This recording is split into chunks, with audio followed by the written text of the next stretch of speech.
defend the research proposals in an interactive session. And it also says that in an inspiring academic environment, the students will receive critical and constructive feedback.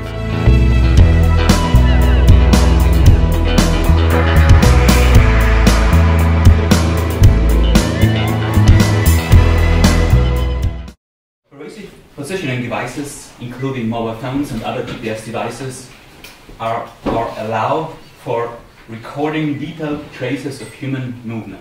Therefore, Peter will develop a conceptual framework for defining and analyzing movement patterns which occur within that human urban traffic. One first step is the formalization of movement patterns of GPS data used in the city of Salzburg.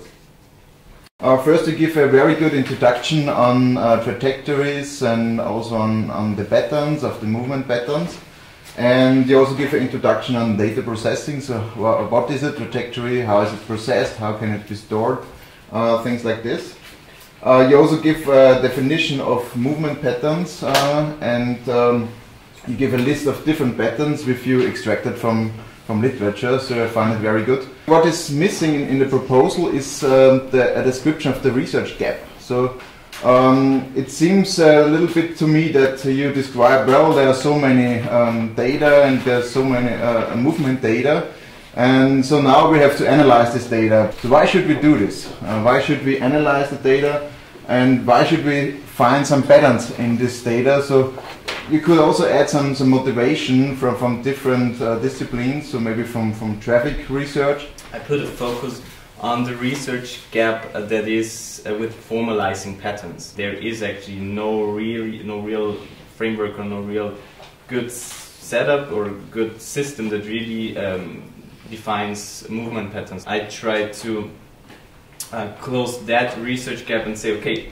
in order to really start analyzing data, I have to first have a really sound formalization in mind that really well describes what kind of patterns are there to expect. And so I saw that the framework as the research gap, and to say, okay, I want to have a formalization and say the pattern consists of the number of objects, and there are spatial and there are temporal parameters, and they all together build a pattern.